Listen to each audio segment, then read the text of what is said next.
Good morning. Thank you so much for joining me again. Today I have a return guest, Sharlene Styles. I love it. Sharlene is a friend of mine, and today we're going to be talking about the continuum of health and wellness. Over the past 18 months, I think we can all agree that there's been so much stress surrounding everyday life, the new normal, how to navigate, and our current health crisis. And many have put the health on hold. Okay, whatever that looks like to you, you've put your health on hold. While some have leaned into the opportunity to refocus their energy on feeling their bodies properly, moving their body, or maybe just seeking out more knowledge. I'm always so interested in hearing many different perspectives around the continuum of health and how others are coping and managing their everyday stressors. So thank you again, Charlene, for coming on again. I'm really happy you could chat with me about how you're navigating your new world. Welcome. Well, thank you. And thanks for having me, Michelle. I know we talked about this is a really big conversation at I think a very crucial time. So it's my pleasure to be here and dive into this juicy subject. Yes, thank you. Let's start with daily habits because, I'm a believer of the little things you do every day make a big impact. So, tell me what you're doing every day to have that right mindset. Well, it's interesting that you've started with this question. Just the other day, I was going through my morning kind of routine. It changes all the time in terms of its order. But I was laughing to myself the other day. I'm like, God, it takes me almost 2 hours to kind of not to get ready, like to shower and get dressed Yeah. and get presentable is 20 minutes. But all the other little things that I do in my day, it's a bit of an investment of time. And I'm not saying that everyone needs to do that. I'm a health professional, so I obviously practice what I preach. But one of the key things that I think has helped me the most, particularly during the last 18 months or 19 months, however long it's been, it feels like an eternity since this thing started. But one of the things that I find most supportive to me is to journal. And I know that sounds pretty cliche, perhaps. Um, but rather than just journaling like what I'm going through, and although that's helpful, like to get it all out there, get all the emotions out, one of the things that I've enlisted is to brag about something that I did, Oh, I like that. something that I'm happy that I accomplished or overcame, or just something positive. And I think most people can attest to this. When you look at your life and your situation, like what's wrong, it's really easy to fall into that trap, into that mindset, into that flow. But this idea of a brag, it was actually introduced to me by Mama Gina. I don't know if anybody knows about Mama Gina. She authored the book Pussy. Uh, so if you haven't read that, male or female, it's a great support tool Mm-hmm. and resource, particularly for women, but it's also very helpful for men. But anyhow, she talks about this idea of brag, and that's what I started doing quite a while ago. And that brag, it just makes you focus on the things that are actually uplifting and positive in your life. So I'll start with a brag in my journal, and then I'll jot down things that I'm appreciative for. Not so much. I use the word appreciate versus grateful. It's a semantics. Grateful seems like there's just a little bit of lack in that. Mm-hmm. So appreciative comes from a different place for me personally, but I guess many people adopt this whole gratitude journal, but it's the same idea. And then I also jot in that journal my desire or desires, what I'm desiring, desiring maybe how to feel that day, Mm-hmm. desires what I want in my life, what attitudes I want to bring with me, how I want to feel when I dress. So that's one of the key things that I do, and I find that very supportive. And then that's just fueling. You're just adding more fuel to the positivity, Yeah, love that. in my perspective. So just that alone, I mean, see how that can just take time just by journaling. Yeah, absolutely.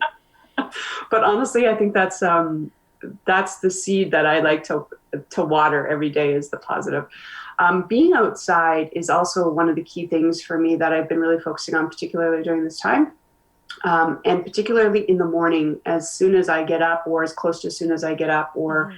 within an hour or so of getting up. I don't know if you follow or any of your listeners follow Andrew Huberman. He's a neurobiologist out of Stanford. He's a professor at Stanford, and so he's a neurobiologist and ophthalmologist. And there's a lot of research and studies that show that sunlight into the eyes in the first for 2 to 10 minutes while the sun is low at a low horizon, it resets a circadian rhythm in your, like we all have these natural biological clocks that happen. So seeing sunlight directly through your eyes without the use of sunglasses or even through a window is even better if you can actually be outside. So you don't even have to be walking or doing any activity, although that would be really helpful. Mm-hmm. But just getting sunlight into your eyes first thing in the morning. So I'm sorry that I'm preaching, but it's just giving you the reasons why I do this. So yes, it feels good to be outdoors and to see sunlight, but it's also, there's some science base to it. So I personally like to do the journal, to be outside, even if it's just to sit on the stoop and just take in the sun. Movement is another key aspect of my life. And I prefer to do it in the morning, generally speaking. So either a walk or yoga, or I know, Michelle, your classes, so some functional fitness, some weights, anything to get the body moving. Sometimes it's a dance break. Yeah. Eating healthy, obviously I'm a nutritionist, so eating healthy is a really big aspect to me, and getting proper amount of sleep. Sometimes that can, get a little off kilter depending on stressors in life or caffeine intake or whatever's going on. But sleep is really, really one of the key things. I also meditate every day, even if it's just 10 minutes. I take some time just to be still and quiet and center. I know this is a lot. See why it takes me so long? But you know what? Like, this is the thing I feel like a lot of us sometimes get trapped into. You're saying it's taking time, but I feel like this is a time that we need so much so that our lives are so busy. So we're like, we gotta do this, we schedule, and we overschedule. What the pandemic kind of did was that we just put a pause on everything, okay? And a lot of us felt like we could just take this deep breath, like, I don't have to go anywhere. I don't have to do anything. So I love that it's taking you this time, because I feel like this is the time that we need to reinvest into ourselves. How you set the day really sets a tone for your day, your week, your life. I started my journey reading the 5 a.m. Club. So Rob Sharma. Yep. And it really, there is research behind all of those little habits in the day, how you start the morning, and, doing your meditation, the gratitude, appreciation, and moving the body. They all have to work with each other. And another thing I teach our members, which, you have all these habits you're doing. And maybe, one day you have an appointment, or one day your kids are crazy. If you can't get to all 5 of those morning routines, then move on to the next one. Don't just throw it in the garbage, think, oh, I can't do it today. If you can't do the journal, what's the next thing on the list? So we preach in our community about 5 things you can do every day. If you can't do all 5, what's the 4? If you can't do all 4, what's all 3? You can at least do one, right? I always tell people, you can at least do one. Can you drink more water? Or can you write 3 gratitude posts? Or what can you do for yourself? So I know you're saying 2 hours, but man, I not that I can't wait for my kids to be a little bit more, self-sufficient, but I love investing in myself in the morning, because then I feel like I'm more ready for them. So yeah, and I mean, I realize I have the luxury of time and not having children to deal with. And I'm very relaxed about the whole thing. It can be done in a much quicker time frame, obviously, but I choose to get up at the time that I do so that I have that space. And it's interesting to me that, so many people will spend a half an hour on social media numbing themselves out, or just randomly, like, not even realizing how much time they've spent, and you go down the rabbit hole. But yet to take, 10 minutes to meditate seems like there's no time in the day, but they can be on their phone. And I think the other helpful thing maybe is, like, as you said, maybe you can't get to all of your habits, and maybe they jockey from day to day, like what the priority is and what your schedule looks like. But there's also a way to kind of condense them and do a couple of things at once. Like, for me, if I want to be outside and I want to meditate and I want to get in some activity, I could take a meditative walk, like just be in the moment, no headphones, like just be really immersed in my surroundings. So I'm getting 3 of them all combined into one. Absolutely.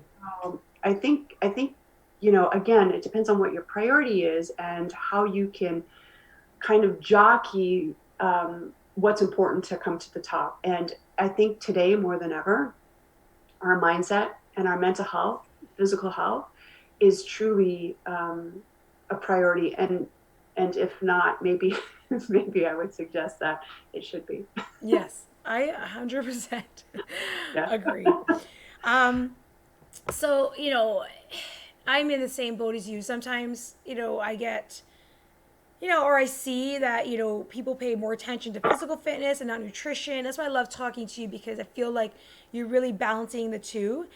In your opinion, like, what do you feel plays a more dominant role in contributing to our overall health? Would you pay more attention to nutrition or physical fitness? Well, that's really interesting. This should be the duel of the fitness trainer and the nutritionist. What's more important? Do we arm wrestle? Yeah, I know. It's You would win. You would totally win. Um, that's an interesting question. The short answer is I don't think one is more important than the other. I really don't. And even coming from a nutritionist, uh, you can't exercise your way out of a bad diet, right? Like, just because you exercise doesn't mean you're healthy. You may be strong, you may look lean and fit, but it doesn't mean you're exactly. healthy. And conversely, like, even if you eat the world's healthiest foods and you sit on the couch, are you healthy? No, our body is meant to move. We were built to be moving, Mm-hmm. not to be stationary. So I think they go in tandem, and I think they are equally as important. Many years ago, I had, you may know that I teach yoga, and I had this older, I won't call her elderly, older woman come to me, and she wanted to do some private classes. So she was I think in her late 60s and early 70s at the time, and she came to me and she said, her body had atrophied so much and she was in such a state of pain and wasn't able to actually hold up her own body weight.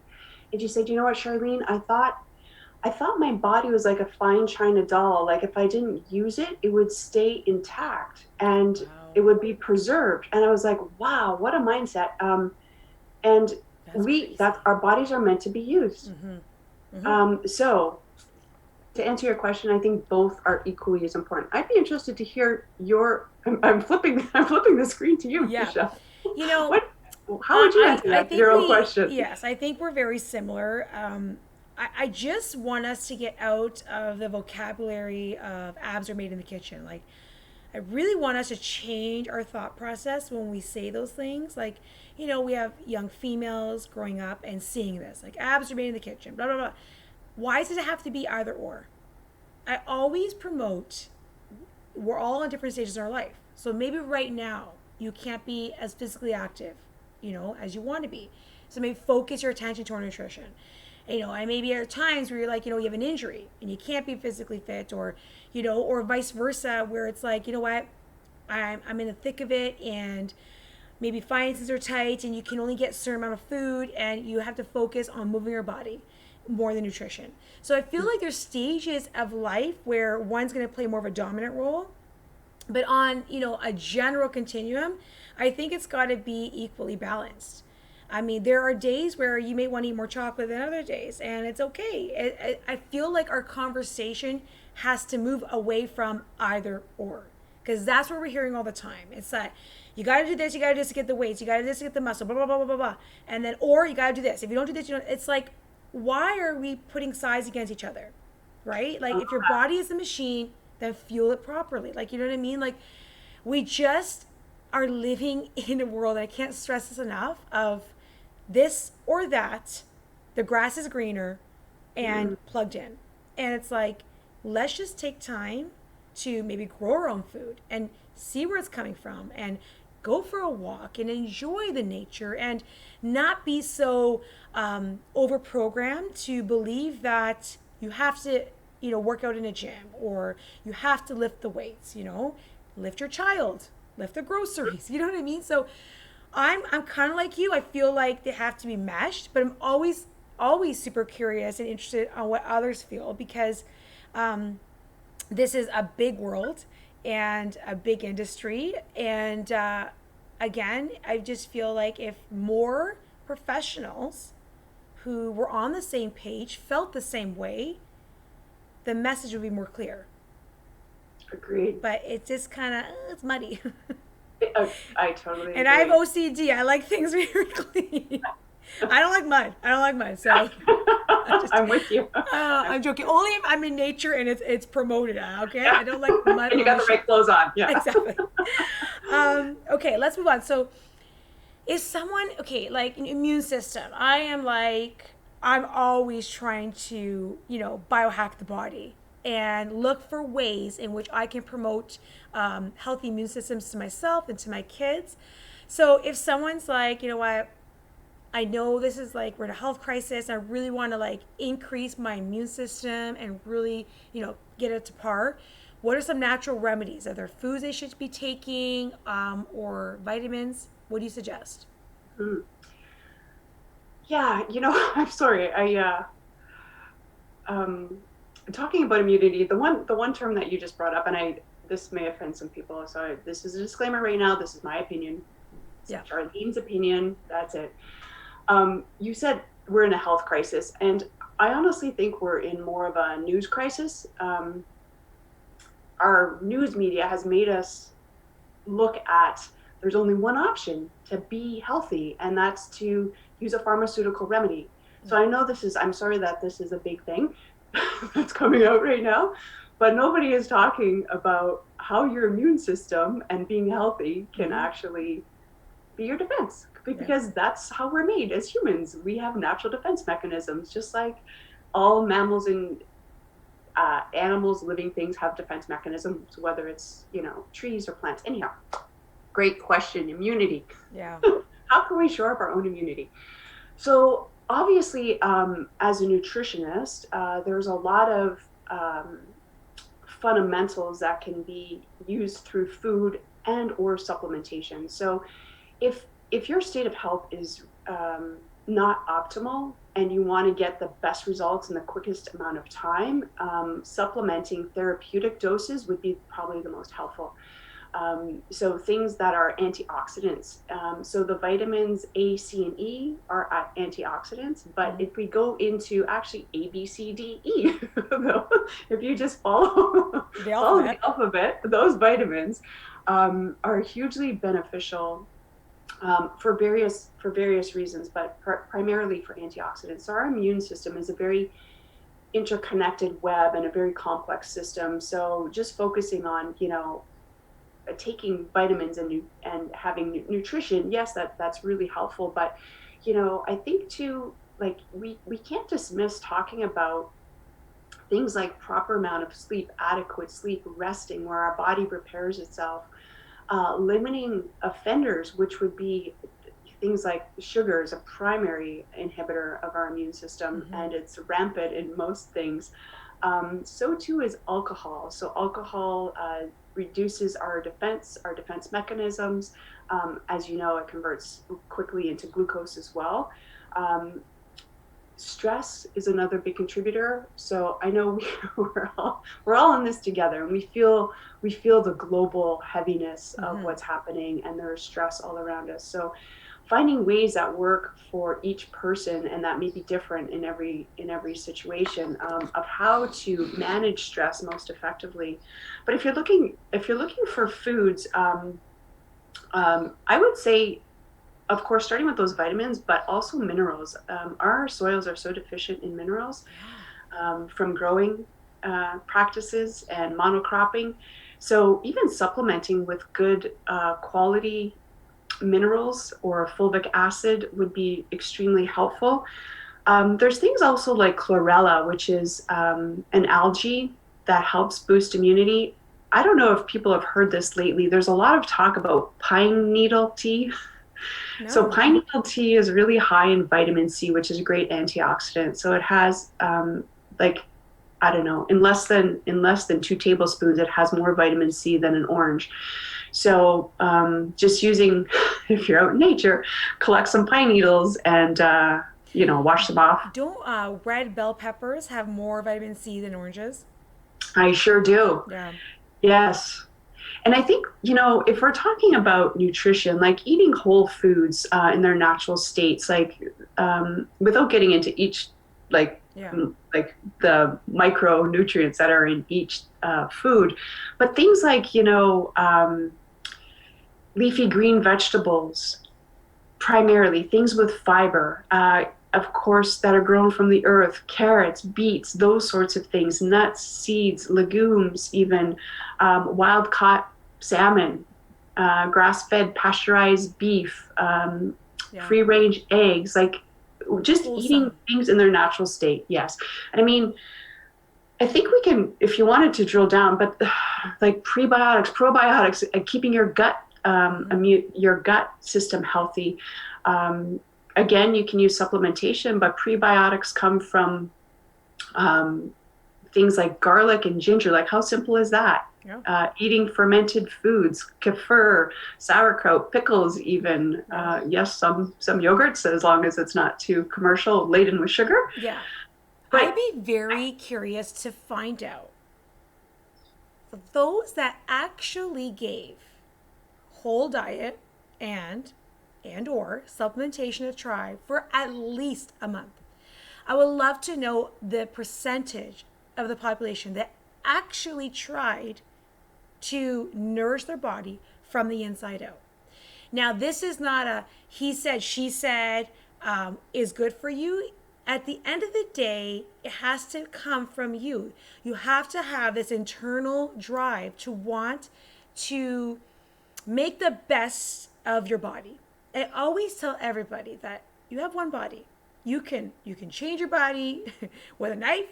You could change your body like through old remedies and exercise, whatever's good. You have one body. And some of us are lucky enough to have this body for at least 60 years. So my question always is to anyone wanting to come and, improve their health is what are you going to do and willing to do in order to make this the best body you have? And that is not a vain question. When people, I'm not talking, looking good in a bathing suit. I'm talking about, do you want to be able to feel strong? Do you want to be able to fight infection? Do you want to be able to have glowing skin? Do you want to be able to feel good? And to feel good from the inside out. That is the ultimate question we should be asking ourselves right now is what am I doing? Not the bare minimum, but what am I willing to do? Right? And I feel like as soon as we talk about nutrition and all this, like, oh, I ain't got time for that. I mean, I'm saying this as a joke because I've been in this, field for a while. And yes, I get it. It may take time, but I tell my kids this all the time is that the easy road is never fun. If yeah, you were to go from point A to point B so quickly that everything just was so simple to you, you would start yawning. Like things need to be a little bit of a struggle, a little bit of, like worth it in order for it to be like, oh my God, I did this, right? yes. So the easy button is not always the best one or the best approach, I right? totally agree. Being handed a gold medal just for showing up doesn't. Right. When you worked for it and you had some adventures along the way and you overcame some obstacles or your own mindset, yeah, for sure. Yeah. I totally agree.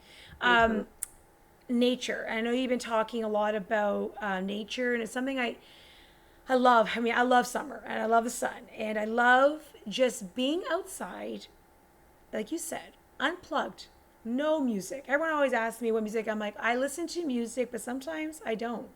I like Mhm. to just hear the birds, look at the sun, and just be still and watch my kids laugh and, have a good time. What are some things that you do out in nature to help ground you? Oh, that's a great question. Um, you may know I just ventured off to BC for over a month just to get a hug and connect with nature because Mm-hmm. I felt very captive in this environment. Not that you need to go to another province or Yeah. and up on a plane to do that. We have plenty of nature around here. Personally, for me, one of the things that I love to do is to hike. So just being out in the forest and mountains, if they're nearby, obviously near water, Mm-hmm. but grounding exercises are really helpful too. If you're not anywhere like near, where you can't get to a treed area, planting your feet on grass, like bare feet on grass or on Love sand, it. getting the ions from the earth. But honestly, like being outside in nature is really the ideal benefit. And for me, it's like as much as I can. My easy go-to is a walk or a hike. Honestly, I do have a bicycle that I spend a lot of money on, and I haven't dusted it off yet. It's one of those road bikes, and I'm like, oh man. Then anyhow. You of course you could do anything you wanted to, but for me, a pair of shoes and off I go, and Yeah. I can find a trail or just even where I live, like being outside. But there's some really interesting study. I don't know if you've heard about the Japanese study. It's Shinrin Yoku, so that translates to forest bathing. This was highly researched in Japan years ago. So um, they academics kind of poo-pooed the idea of being in nature, but anyhow, it's very extensively studied now. So there's all different kinds of markers that were studied Mm-hmm. in this Shinrin Yoku research. So what they found was there was I can't remember exactly how many people were studied, and there was various studies marking different physiological and psychological benefits. But what they found predominantly, and it's verifiable by science, even though we may know just how you feel by Mm-hmm. going out in nature. Like as North Americans, I think that's what happens.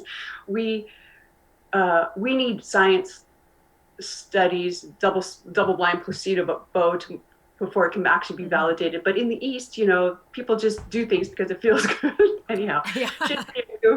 the research shows that markers for blood pressure, so blood pressure gets decreased, so does stress hormone of cortisol gets decreased. Um, the immune T killer cells are increased all by being exposed to nature. So there are markers that test for parasympathetic and sympathetic nervous system. So anxiety is Mm-hmm. decreased, the feeling and sensation of calm is increased. So those are all the physiological benefits, and then psychological benefits just from being outside in nature. Yeah.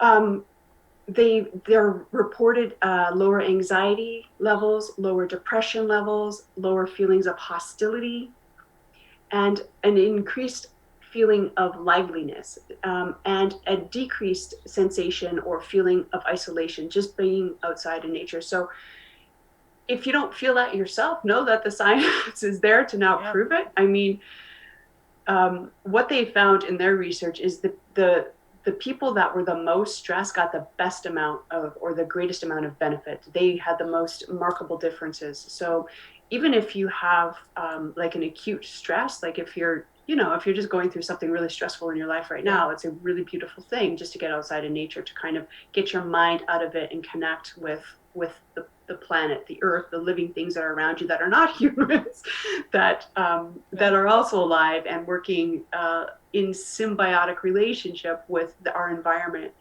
So it also there's also some research that shows that just having plants in your indoor environment is also really helpful, from the ions that they're giving off and the sensation of feeling connected with nature. And also, this study goes even a little bit further and shows that if you can't have actually green plants and live plants in your environment, to have photos and pictures of Yeah. actually green things, how it helps with the parasympathetic nervous system, which That's reduces amazing. the That's stress. amazing. Yeah, it's I'm fascinating. like you. I love being outdoors, and I love the simplicity of just the simple things, like just going for a walk or running your bare feet in a creek of rocks, going over your feet. Like it tingles. But my best thing is that for those that, if you ever looked at a child in nature, you know so what I've been doing is watching my children. I have a 3-year-old. I have three, but my youngest is 3, just jumping on the trampoline in slow mo when the sun is beaming on her. The pure joy, just free. I'm like, I want to be you. I want to like channel your inner child. Like that's what I want to be like. And for us as a family, we've made a conscious effort. It's a habit. I mean, coming out, going on nature whenever you can is great, but let's make it a daily thing. So, any time we have, it's out in nature, bike riding. I even bought the attachment for my daughter for my bike. So we're strolling around, even though it's a great workout, but it's just like freedom. just Yeah, feeling the sun on your skin. And like I said, all these benefits that nature can give you, and feeling that, you know what, you're free. If you really are out in nature unplugged, it's a feeling of freedom. It's like, it truly is. right? Yeah, Like, that's the yeah, feeling I want for everyone to have, is that just let go. Just let go and just feel what nature can offer you, because Mother Nature's been around for a long time, longer than yeah. most of us. And she knows what she's doing. She sure Sometimes does, and we she need to is. Oh man, trust. the things that she creates is they're so beautiful It's to so enjoy. beautiful. And look at Oh man, people, it's cold in July. She's like, yeah, I'm not giving you sun, okay? So she's very powerful. I feel like sometimes we just need to trust what's given to us and live each day as if this is our last, really, and just like really take hold of your day. Um, I 100%. know we Charlene and I could talk hours about. I mean, find us on a hike. Yes. I just got to add in the swimming. When you're talking about freedom, I get that Oh, from swimming. love it. Like The in, feeling yes, of free buoyancy. I yes, just love it. yes. And I want to note that you don't have to have a swimming pool. I No, mean, you can find a trail near your home, and if you can find a trail with running water, just be, you know what, like, jump out of your comfort zone, take your shoes off, walk into the creek, sit yeah, there, and just listen to the water. It's like you're at a spa.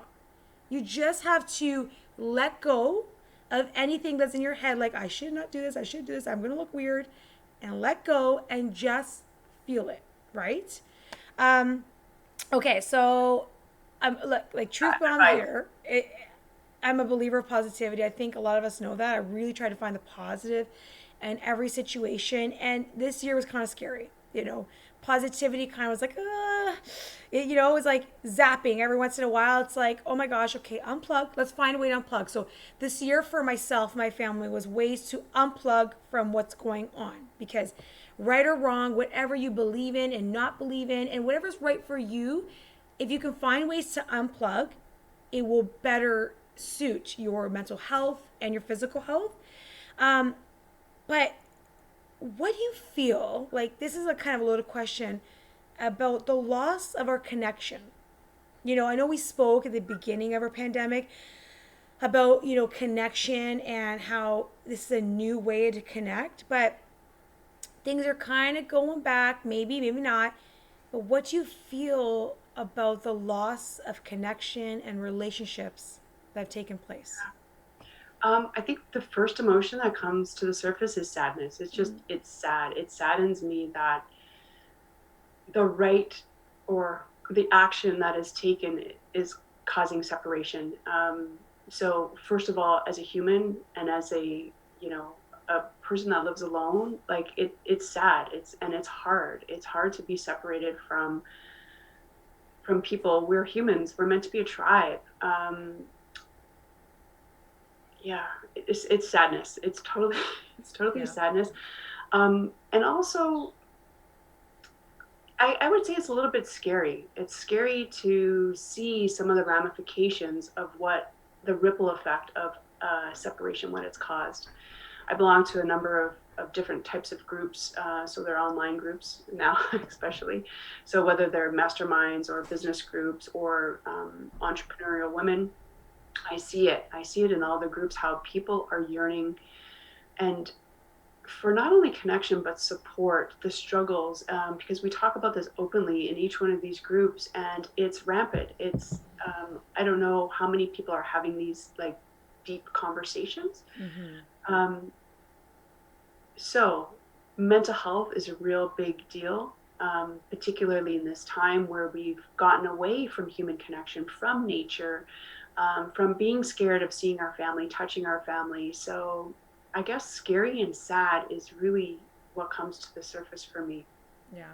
I think you're right. I have to agree. I mean, I have a full home, and it does, with kids, make it a little bit easier at times. I mean, kids can be tough and challenging, but they bring you through all those emotions that I feel some people are holding back, right? You cry with your kids, you hug your kids, you get frustrated, but you do go through those, up and downs of emotion. But for us too, it's the fear of what will it look like in a year or two.